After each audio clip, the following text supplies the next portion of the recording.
পাশাপাশি বসে থাকলেই সকলে আপন হয় না। সর্বপ্রথম আপন মনে হলেও স্বার্থের সময় বোঝা যায় কে আপন আর কে পর। দেখুন, আমার পেছনে একটি ফিঙে রাজা বসে আছে, আর পানির মধ্যে মাছ ধরার আশায় বসে আছে বক।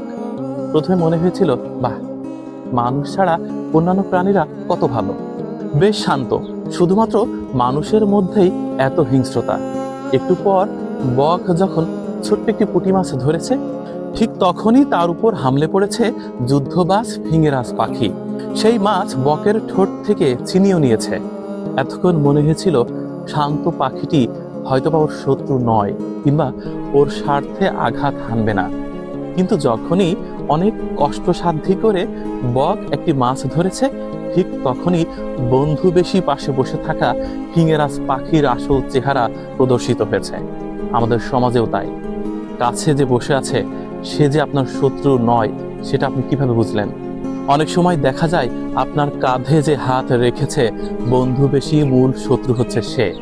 সমাজে এরকম অনেক দেখা যায়, আপনার সাথে মিশবে, চলবে, একসাথে খাবে, বসবে, অথচ স্বার্থের সময়, অর্থাৎ যখন নিজের স্বার্থ হাসিলের সময় আসবে, ঠিক তখনই বন্ধু বেশি এই মানুষটার নিষ্ঠুরতা আপনি দেখতে পারবেন।